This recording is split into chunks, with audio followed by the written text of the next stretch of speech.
Hi hello നമസ്കാരം. നമ്മളപ്പോൾ ഇന്ന് പള്ളിയിൽ പോയായിരുന്നു. പള്ളിയിൽ പോയി നല്ലൊരു കുർബാനയൊക്കെ കണ്ട് പള്ളിയിൽ നിന്ന് തിരിച്ചിറങ്ങിയേക്കാണ് കേട്ടോ. തിരിച്ചിറങ്ങിയിട്ട് ഇപ്പോൾ നമ്മൾ അങ്ങനെ പോയിക്കൊണ്ടിരിക്കുകയാണ്. കൂടെ നമ്മൾ 4 പേരും ഉണ്ട് കേട്ടോ. നമ്മളെങ്ങോട്ടാടാ പറയടാ? സോജു അങ്കിളിനെ കൂട്ടാൻ പോവാണോ? Okay okay. ജിസ് എങ്ങോട്ടാടാ?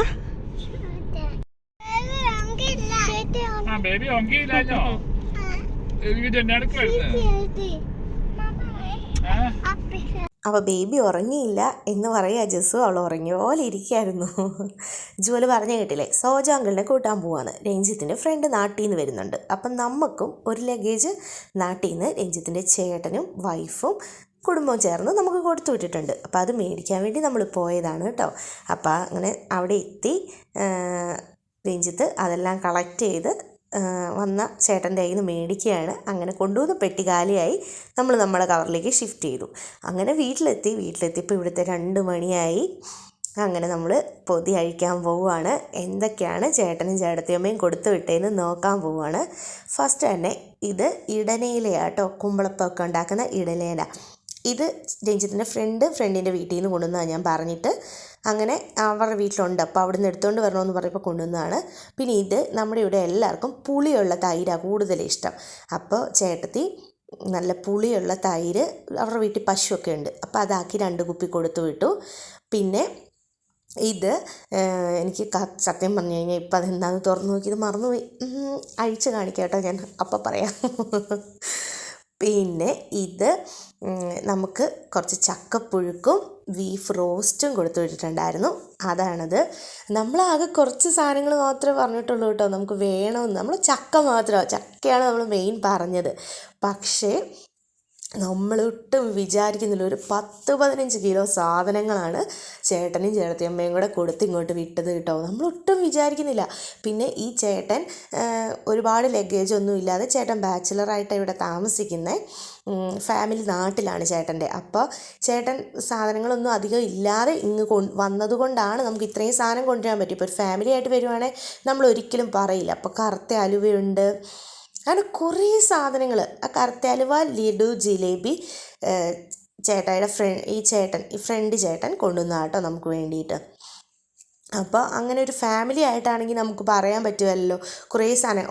ഫാമിലി ആയിട്ട് വരുന്നവർക്ക് എന്തൊക്കെ ഉണ്ടാവും കൊണ്ടുവരാമെന്ന് പറയും, ഒരുപാട് സാധനങ്ങളായിരിക്കും കൊണ്ടുവരാൻ. അപ്പോൾ ഇങ്ങനെ ചേട്ടൻ വന്നുകൊണ്ടാണ് നമ്മൾ പറഞ്ഞു. പക്ഷേ ഇത്രയും സാധനങ്ങൾ കൊടുത്തു വിടുമെന്ന് നമ്മൾ വിചാരിച്ചില്ല കേട്ടോ. ഒരുപാട് നന്ദിയൊന്നും പറയേണ്ട ആവശ്യമില്ല. എന്നാലും അവിടെ കിടക്കട്ടെ ഒരു നന്ദി, കൊണ്ടുവന്നവർക്കും തന്നുവിട്ടവർക്കും എല്ലാം. അങ്ങനെ കുറേ സാധനങ്ങളുണ്ട് കേട്ടോ. എല്ലാം നല്ല സേഫായിട്ട് തന്നെ ഇവിടെ എത്തുകയും ചെയ്തു. ചക്കയാണ്. ഞാൻ കഴിഞ്ഞ ദിവസം ജോലി കരഞ്ഞപ്പം കഴിഞ്ഞ ദിവസം കുറച്ച് പേരൊക്കെ എനിക്ക് വാട്സപ്പിലൊക്കെ മെസ്സേജ് അയച്ചായിരുന്നു, കൊച്ചിനൊരു ചക്ക മേടിച്ച് കൊടുത്തായിരുന്നു വെച്ച്. അപ്പോൾ ഇങ്ങനെ വരുവായതുകൊണ്ടാട്ടോ നമ്മൾ ചക്ക മേടിക്കാഞ്ഞേ. അപ്പോൾ 2 കുപ്പിയിൽ നല്ല തൈര് കൊടുത്തു വിട്ടിട്ടുണ്ട് കേട്ടോ. നല്ല പുളിയുള്ള തൈരാണേ. പിന്നെ ജിലേബി, ലഡു, നമ്മുടെ നാട്ടിലെ കറുത്ത അലുവ, നല്ല സോഫ്റ്റായിട്ടുള്ള അലുവ, ഇത് രഞ്ജിത്തിൻ്റെ കൂട്ടുകാരൻ ചേട്ടൻ കൊണ്ടുവന്നതാണ് കേട്ടോ. അങ്ങനെ കുറച്ച് സാധനങ്ങൾ. പിന്നെ ഓരോന്നായിട്ട് ഞാൻ അഴിച്ച് എല്ലാ സാധനങ്ങളും നിങ്ങളെ കാണിക്കാം കേട്ടോ. നല്ല പുളിയുള്ള കട്ട തൈര് കൊണ്ടുവന്ന് കഴിയുമ്പോൾ നമ്മളിങ്ങനെ നമ്മുടെ ഇവിടെ കിട്ടുന്ന സാധാ തൈരിലേക്ക് കുറച്ച് ഒഴിച്ച് വെച്ച് കഴിഞ്ഞാൽ ആ തൈരും പുളിയാവും കേട്ടോ. ഞാൻ അങ്ങനെ സ്റ്റോർ ചെയ്ത് ഉപയോഗിക്കാറുണ്ട്, ഒരു കുഴപ്പമില്ല, നല്ലതായിട്ടിരിക്കും. പിന്നെ ഇത് പഴം ചിപ്സും, പിന്നെ നമ്മുടെ സാധാ നോർമൽ ചിപ്സും, അങ്ങനെ 2 പാക്കറ്റ് ചിപ്സ്. പിന്നെ അത് കഴിഞ്ഞ് ഇത് പൊതിയൊക്കെ നല്ല, എന്നാ പറയുക, ഒട്ടും ലീക്കാവല്ലോ, ഒന്നും അലമ്പാവരുതെന്ന് കരുതി അത്രയും നല്ല പാക്കിങ്ങിലാട്ടോ പാക്ക് ചെയ്തേക്കുന്നത്. ഇത് ചേട്ടത്തി വീട്ടിൽ തന്നെ വറുത്ത ചക്ക വറുത്തതാട്ടോ. ഞങ്ങൾക്ക് വേണ്ടി, ജുവലിനും ജസ്ലിനും വേണ്ടിയായിരിക്കും മെയിനായിട്ട്. അവർക്കാണ് ഏറ്റവും കൂടുതൽ ചക്ക വറുത്തത് ഇഷ്ടം. അപ്പോൾ വീട്ടിൽ തന്നെ നല്ല ചക്ക വറുത്ത് അതങ്ങനെ ചക്ക വറുത്തതായിട്ട്. പിന്നെ പാക്കിങ് എന്ന് പറഞ്ഞാൽ ഒന്നും പറയണ്ട, അഴിച്ച് നമ്മൾ മടുക്കും. കാരണം എല്ലാം നല്ല ന്യൂസ് പേപ്പർ, ഒന്നും ലീക്കായില്ല കേട്ടോ. അതുകൊണ്ട് ഇത്രയും നന്നായിട്ട് നമ്മളിപ്പോൾ പുറത്തോട്ട് ഇങ്ങനെ കൊടുത്തു വിടുകയാണെങ്കിൽ ഇങ്ങനെ എല്ലാവർക്കും അറിയാം, എന്നാലും അറിയത്തില്ലാത്ത ആരെങ്കിലും പറയാം കേട്ടോ. ഇങ്ങനെ ന്യൂസ് പേപ്പറിലൊക്കെ പൊതിഞ്ഞ് ഇതുപോലെ കൊടുത്തു വിടുമ്പോൾ ഒന്നും ലീക്കാവുകയില്ല, നല്ല ഫ്രഷ് ആയിട്ട് തന്നെ നമുക്കിവിടെ എത്തുകയും ചെയ്യും കേട്ടോ. പിന്നെ എന്തൊരു സാധനം ഉണ്ടെങ്കിലും നമ്മളിപ്പോൾ കുക്ക് ചെയ്ത് കൊടുത്തു വിടുവാണെങ്കിൽ അത് നല്ലപോലെ ചൂടാറിയിട്ട് പാക്ക് ചെയ്യാൻ ശ്രമിക്കണേ. അപ്പോൾ ഇതിങ്ങനെ ഞാൻ കവർ അഴിച്ചുകൊണ്ടിരിക്കുക കേട്ടോ. നമ്മൾ ഈ സർപ്രൈസ് ഗിഫ്റ്റൊക്കെ അൺബോക്സ് ചെയ്യില്ലേ, അതുപോലെയാണ്. ഭയങ്കരമായിട്ട് കുറേ പേപ്പർ ഞാനിങ്ങനെ അഴിച്ചഴിച്ചഴിച്ച് മടുക്കുക.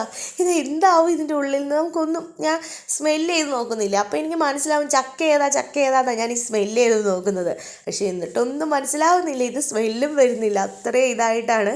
വീണ്ടും കവറാണ്. അപ്പോൾ എല്ലാവരും ഇങ്ങനെ അവിടെ എല്ലാവരും നിൽപ്പുണ്ട്, എല്ലാവരും ഇങ്ങനെ പറയുന്നുണ്ട് ഇത് എന്താ ഇത്രയ്ക്ക്. അപ്പോഴാണ് എനിക്ക് മനസ്സിലായത് ഉണക്കമീൻ, അതായത് നല്ല തുണ്ടൻ മീനാണ്. അപ്പോൾ ഇത് മേടിച്ചിട്ട് അവർ വീണ്ടും കഴുകിയിട്ട് വെയിലത്ത് വെച്ച് വീണ്ടും ഉണങ്ങി ഇങ്ങനെ പാക്ക് ചെയ്ത് തന്നു വിട്ടേക്കും. അതുകൊണ്ട് നമുക്കൊരു ഉണക്കമീൻ്റെ ഒരു സ്മെല്ല് പോലും ഇല്ല. അത്രയും കവർ ചെയ്ത് ക്ലീനായിട്ട്, അതോ മീനൊക്കെ എന്നെ നല്ല ഫ്രഷ് ആയിട്ടായിരിക്കണേന്ന് അറിയാം. അപ്പോൾ അങ്ങനെ ഇവിടെ കുറേ തുണ്ടൻ മീൻ എത്തി കേട്ടോ. എല്ലാവർക്കും ഉണക്കമീൻ എന്തെങ്കിലും ചാറുകറിയൊക്കെ ഉണ്ടെങ്കിൽ വറക്കുമ്പോഴും ഒക്കെ ഭയങ്കര ഇഷ്ടമാണ്. അതുകൊണ്ട് ഉണക്കമീൻ കണ്ടറിഞ്ഞ് കൊടുത്തു വിട്ട പോലെ എല്ലാം അങ്ങനെ കൊടുത്തു വിട്ടിട്ടുണ്ട്. പിന്നെ ഓൾറെഡി എനിക്ക് കുറച്ച് ഏലക്ക ഈ പ്രാവശ്യം ഞാൻ ഇങ്ങ് വന്നപ്പോൾ തന്നെ അവരെനിക്ക് തന്നു വിട്ടായിരുന്നു, ചേട്ടനും ചേട്ടത്തി. ആ കൂടെ വീണ്ടും കുറച്ച് ഏലക്ക കൊടുത്തു വിട്ടിട്ടുണ്ട്. പിന്നെ മാങ്ങ നല്ല മൂവാണ്ടനാണെന്നാണ് തോന്നുന്നത്. എനിക്ക് ആ മാങ്ങ കറക്റ്റായിട്ട് എനിക്ക് അറിയത്തില്ല, മൂവാണ്ട മാങ്ങയാണെന്നാണ് കണ്ടിട്ട് തോന്നുന്നത്. അങ്ങനെ മാങ്ങ, അതായത് ചക്കക്കുരു ചക്കയും ചക്കക്കുരു ഒക്കെയാണ് നമ്മൾ പറഞ്ഞത്. അപ്പം ചക്കക്കുരു കൊടുത്തു വിട്ടപ്പം ഞാൻ ചക്കക്കുരു മാങ്ങ ഇട്ട് കറി വെക്കട്ടെ എന്ന് കരുതിയാ ചേട്ടത്തി മാങ്ങായും കൂടെ കൊടുത്തു വിട്ടു. ഇത് ഏലക്കായ കേട്ടോ. പിന്നെ ഇതെല്ലാം ഇനി ഫ്രണ്ട്സിനൊക്കെ ഷെയർ ചെയ്ത് കൊടുക്കണം. അപ്പോൾ ഈ കഴിഞ്ഞ പ്രാവശ്യം വന്ന ഇലക്കയും നമ്മൾ എല്ലാവർക്കും കൊടുത്തായിരുന്നു. അപ്പോൾ ഇനി ഇതും എല്ലാവർക്കും വീതിച്ചൊക്കെ കൊടുക്കണം. അങ്ങനെ മാങ്ങ എത്തി. ഞാൻ സത്യം പറഞ്ഞു കഴിഞ്ഞാൽ ഈ പ്രാവശ്യം പർച്ചേസിങ്ങിന് ഇപ്പം മാങ്ങ മേടിച്ചായിരുന്നു, പക്ഷേ നാട്ടിൽ നിന്ന് ഇങ്ങനെ മാങ്ങ വരുന്ന കാര്യം അറിയത്തില്ലായിരുന്നു. ഇത് ചക്കക്കുരു, ഫുള്ള് ചക്കക്കുരു കേട്ടോ. നമുക്ക് ചക്കയും ചക്കക്കുരു അല്ലേ ഇവിടെ കിട്ടാത്തതും. കിട്ടും, പക്ഷെ ഭയങ്കര റേറ്റ് അല്ലേ.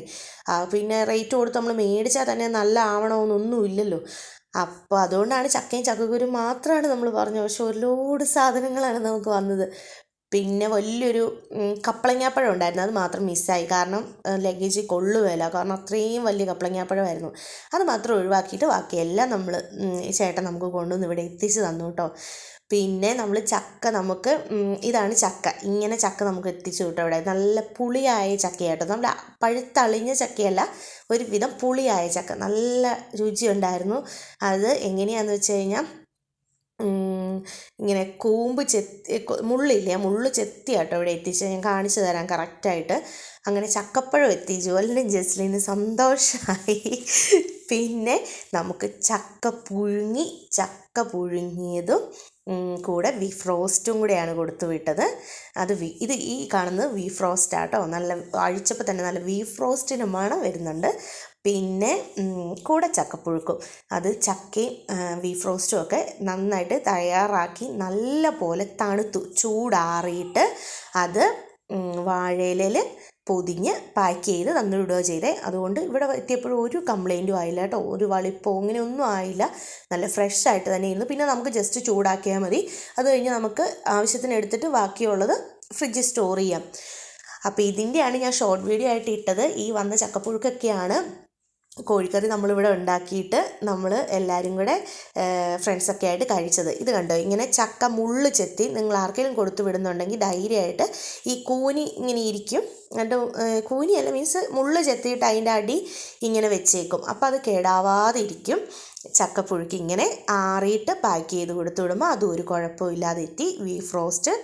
അങ്ങനെ ജസ്ലിനൊക്കെ ചക്ക തിന്നാൻ തുടങ്ങി. നമ്മളിപ്പോൾ ഈ അൺബോക്സിങ് എല്ലാം കഴിഞ്ഞ് കഴിഞ്ഞപ്പോഴത്തേക്ക് ഇവിടെ ഏതാണ്ട് 3:30 ആയിട്ടോ, വെളുപ്പിനെ 3:30 ആയി. പിന്നെ പിള്ളേരൊക്കെ എപ്പോഴും എല്ലാം കഴിച്ചൊക്കെ തന്നെ പഠിക്കട്ടെന്ന് കരുതി സമയമൊന്നും നോക്കിയില്ല. ഞങ്ങളെല്ലാവരും ചക്ക കഴിച്ച ആദ്യം. അപ്പോൾ ഇന്നത്തെ വീഡിയോ അത്രേ ഉള്ളൂ. Tata bye, see U.